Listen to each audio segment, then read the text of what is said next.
ప్రియమైన సహోదరీ సహోదరులకు ప్రభువు పేరిట వందనాలు. మీకు మీ కుటుంబానికి యేసుక్రీస్తు యొద్ద నుండి దీవెనలు ఆశీర్వాదములు మెండుగా కలుగునుగాక. ఈరోజు యేసుక్రీస్తు యొద్ద నుండి మీకు బంగారు మాట, దేవుని వాగ్దానము. అపోస్తుల కార్యముల గ్రంథము 8వ అధ్యాయము 38వ వచనము. అంతటి ఫిలిప్పు అతనికి బాప్తిస్మమిచ్చెను. And he commanded the chariot to stand still, and they went down both into the water, both Philip and the eunuch, and he baptized him. దేవునికి మహిమ కలుగునుగాక. అతను వెంటనే రథమును ఆపమని ఆజ్ఞాపించను. రథము ఆగింది. తర్వాత వాటర్లోకి దిగారు. దిగిన తర్వాత ఫిలిప్పు ఈ నపుంసకునికి బాప్తిస్మం ఇచ్చాడు. దేవునికి మహిమ కలుగునుగాక. వాక్యం వింటున్న దేవుని బిడ్డలారా, మీరు కూడా బాప్తిజం తీసుకున్నారా? రక్షణ పొందుకున్నారా? బాప్తిజం తీసుకోవడానికి ఎవరెవరికో చెప్పి ఏవేవో చేసి చేయాల్సిన అవసరం లేదు. బాప్తిజం తీసుకోవాల్సిన అవసరం లేదు. వాక్యం ఏమంటుందంటే, నీ పూర్ణ హృదయముతో దేవుడైన ప్రభువైన యేసుక్రీస్తుని విశ్వసిస్తే బాప్తిజం తీసుకోవచ్చు, రక్షణ కలుగుతుంది. దేవునికి మహిమ కలుగునుగాక. ఒకరోజు ఫిలిప్పు సువార్త ప్రకటించే పనిలో ఉన్నాడు. దేవుని యొక్క ఆత్మ, నీవు అరణ్యంలో ఒక త్రోవ ఉంది, ఆ త్రోవలో వెళ్ళి కలువు అని చెప్పినప్పుడు ఫిలిప్పు దేవుని ఆత్మ ప్రేరేపణను బట్టి ఆ విధంగా ఆ త్రోవలో పరిగెత్తుతాడు. ఆ త్రోవలో పరిగెత్తినప్పుడు అక్కడ ఈ నపుంసకుడు కనబడతాడు. ఈ నపుంసకుడు రథం మీద వెళ్తూ ఉంటాడు. అయితే ఈ నపుంసకుడు రథం మీద వెళ్తూ ఏం చదువుతున్నాడు అంటే, యెషయా గ్రంథాన్ని చదువుతున్నాడు. యెషయా గ్రంథంలో దేని గురించి చదువుతున్నాడు అంటే, ఆయన బొచ్చు కత్తిరించు వాని ఎదుట గొర్రె పిల్ల ఏ విధంగా మౌనంగా ఉంటుందో ఆ విధంగా ఆయన వారి ఎదుట మౌనంగా ఉండెను అనేటువంటి వాక్యాన్ని చదువుతూ ఉన్నప్పుడు ఈయన అక్కడికి వెళ్తాడు. ఆయన చదువుతూ ఉంటే అడుగుతాడు, అర్థమవుతోందా మీకు? చదువుతున్న విషయం అర్థమవుతోందా అని అన్నప్పుడు అతను అంటాడు, నపుంసకుడు, ఎవరైనాను నాకు త్రోవ చూపకుంటే నాకెలాగున అర్థమవుతుంది? దయచేసి మీరు రథం ఎక్కి కూర్చొని నాతో పాటు కూర్చొని నాకు ఈ విషయాలు అర్థమయ్యేటట్లు చెప్పండి ఫిలిప్పు గారు అని చెప్పి ఫిలిప్పు గారిని బతిమిలాడుకుంటాడు నపుంసకుడు. దేవునికి స్తోత్రం. చూసారా, ఒక అన్యుడైనప్పటికీ దేవుని వాక్యం పట్ల ఎంత ఆశ, ఎంత ఆసక్తి, ఎంత శ్రద్ధ. తాను రథం మీద వెళ్ళేవాడు, రథములలో ప్రయాణం చేసేవాడు. ఇతను ఒక ధనాగారానికి అధికారిగా ఉన్నవాడు. దేవునికి స్తోత్రం. ఏమీ లేని ఫిలిప్పును తనతో పాటు ఎక్కి కూర్చొని వివరించమని బతిమలాడుకుంటున్నాడట. దేవునికి స్తోత్రం కలుగునుగాక. తన స్టేటస్ని కూడా లెక్క చేయట్లేదు దేవుడి విషయంలో. ఏముంది సేవకులకు ఆ రోజులలో? ఫిలిప్పు గారికి ఏముంది? అపోస్తులకు ఏముందండి? తినటానికి తిండి ఉందా? టయానికి నీళ్లు ఉన్నాయా? టయానికి ఆహారం ఉంటుందా? ఎక్కడ తినేవారో, ఎక్కడ ఉండేవారో వారికే తెలుసు, దేవుడికే తెలుసు. అయినా కూడా దేవుని సేవని వారు విడవలేదండి. దేవుని సేవని వారు కొనసాగిస్తూనే వచ్చారు. వీరి దగ్గర ఏమీ లేదు.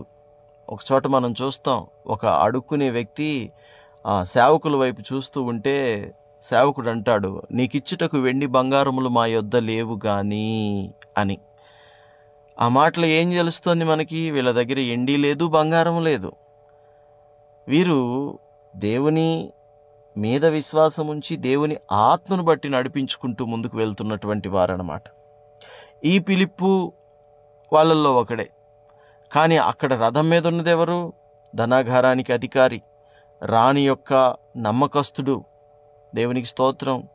దేవునికి మహిమ కలుగునుగాక. అయినప్పటికీ కూడా దేవుడి వాక్యం అర్థం చేసుకోవాలని ఆశతో ఆసక్తితో తన స్టేటస్ని తగ్గించుకొని ఫిలిప్పు గారిని బతిమలాడుకుంటున్నాడు. రాయ్యా, వచ్చి కూర్చో, నాకు అర్థమయ్యేటట్లు చెప్పు, నాకు త్రోవ చూపించు అని ఫిలిప్పును బతిమాలుకొని రథాన్ని ఆపించుకొని ఫిలిప్పుని రథం మీదకి ఎక్కించుకొని రథంలో తన పక్కనే కూర్చోబెట్టుకొని ఇక రథ ప్రయాణం చేస్తూ పోతూ ఉంటే ఈ యెషయా గ్రంథంలోని మాటలను ఫిలిప్పు గారు వివరిస్తూ ఉన్నప్పుడు అతను వివరించిన మాటలు ఏమిటంటే, బొత్సు కత్తిరించు వాని ఎదుట గొర్రెపిల్ల మౌనముగా ఉన్నట్టుగానే ఆయన మౌనముగా ఉండెను అనే మాటలు విన్నప్పుడు ఆయన హృదయం కరిగింది. పరిశుద్ధాత్మ దేవుడు కార్యం చేశాడు అక్కడ. మాట విన్న వెంటనే పరిశుద్ధాత్మ దేవుడు కార్యం చేసి ఆ నపుంసకుడు వెంటనే ఒక మాట అడుగుతాడు. ఇప్పుడు నేను బాప్తిజం తీసుకోకుండా ఉండునట్లుగా ఏమైనా అడ్డం ఉందా, ఏమైనా ఆటంకమా నేను బాప్టిజం తీసుకోవడానికి అని అడిగితే ఫిలిప్పు ఒక మాట అంటాడు, నీ హృదయమందు నీవు పరిపూర్ణంగా సంపూర్ణంగా విశ్వసిస్తే, అనగా నీ పూర్ణ హృదయంతో నీవు విశ్వసిస్తే బాప్తిజం తీసుకోవడానికి ఎలాంటి అడ్డు ఆటంకం లేదు అన్నప్పుడు పోతూ ఉన్న రథాన్ని ఆపేసి వెంటనే పక్కనే ఒక చెరువు ఉంటే ఆ చెరువు దగ్గర ఆపేసి ఇద్దరు నీళ్ళల్లోకి దిగుతారు. ఫిలిప్పు గారు నపుంసకుడు ఇద్దరు నీళ్ళలోకి దిగి తర్వాత వెంటనే ఆయన తన హృదయంలో యేసుని విశ్వసిస్తాడు. ఫిలిప్పు ఆ నపుంసకుడికి బాప్తిజం ఇస్తాడు. దేవునికి మహిమ కలుగునుగాక. ఎంత సమయంలో రక్షణ కలిగింది అతనికి? చాలా కొద్ది సమయంలో. ఎందుకని? విశ్వసించాడు అంతే, నమ్మాడు అంతే. దేవునికి మహిమ కలుగునుగాక. అలాగును ఉండాలండి. కానీ చాలామంది దేవుని గురించి చిన్నప్పటి నుంచి వింటుంటారు.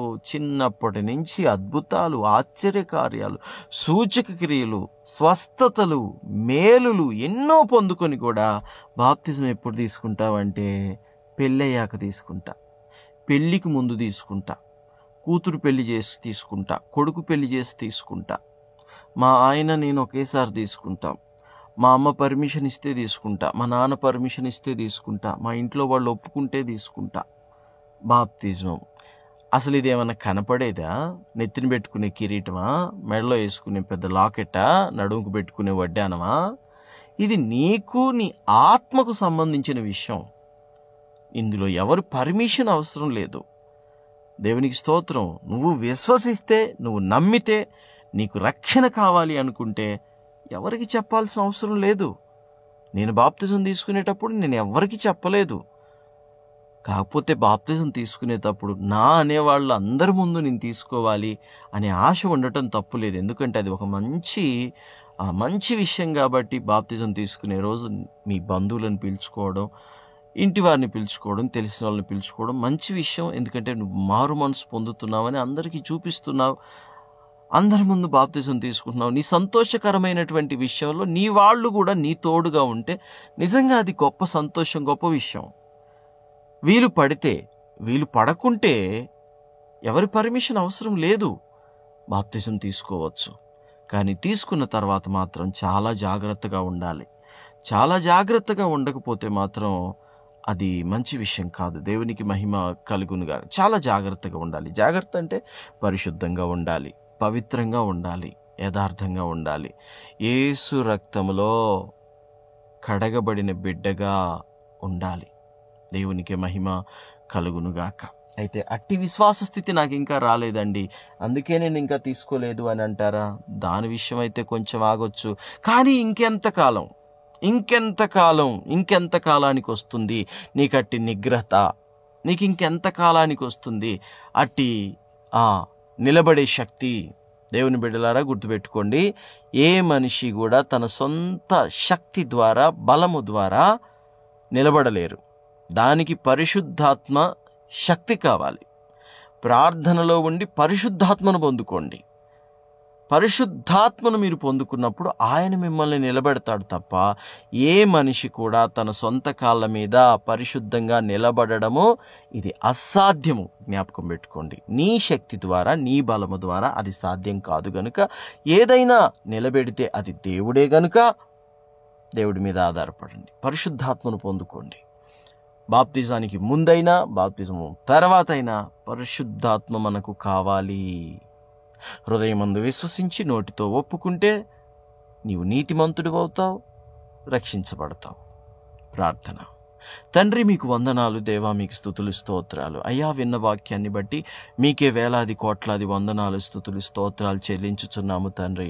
నాయనా, ఈ వాక్యం విన్న ప్రతి బిడ్డని వారి కుటుంబాలను మీరు ఆశీర్వదించి దీవించండి. రక్షణ లేకుండా ఎవరెవరైతే ఉన్నారో, మారు మనసు లేకుండా ఎవరెవరైతే ఉన్నారో ఈ నపుంసకుణ్ణి చూసి నేర్చుకోవచ్చు ప్రభువా. నపుంసకుడు అప్పటిదాకా ఏమీ తెలియని వాడే, కానీ ఆ యెషయా గ్రంథం చదువుతున్నప్పుడు 2 వాక్యాలలో మరి ఫిలిప్పు గారు అర్థం చెప్తే ఆ 2 వాక్యాలను బట్టి మారిపోయాడు తండ్రి. దేవా, చిన్నప్పటి నుంచి వాక్యాలు వింటున్నారు, చిన్నప్పటి నుంచి క్రైస్తవులుగా ఉంటున్నారు, కానీ ఇంకా బాప్తిజం తీసుకోవడానికి ఎందుకో చాలామంది వెనకాడుతున్నారు. అయ్యా, ఈ లోపల నువ్వు వస్తే, నీ రాకడ జరిగితే అప్పుడేంటి పరిస్థితి? చిన్నపిల్లలుగా ఉన్నవారికి బాప్తిజం అవసరం లేదేమో, కానీ వయసు వచ్చిన పెద్దవారికి, మంచి చెడు తెలిసిన వారికి తప్పనిసరిగా బాప్తిజం కావాలి. కాబట్టి నాయన, బాప్తిజం లేని వారు ఎవరైనా ఉంటే త్వరపడి బాప్తిజం తీసుకున్నట్లు వారిని పురికొల్పి బలపరచమని, నీ పరిశుద్ధాత్మను వారికి దయచేసి బాప్తిజం తర్వాత ముందు వెనక కూడా నిలబడనట్లు శక్తిని అనుగ్రహించమని యేసు నామములో ప్రార్థిస్తున్నాము తండ్రి. Amen, amen, amen.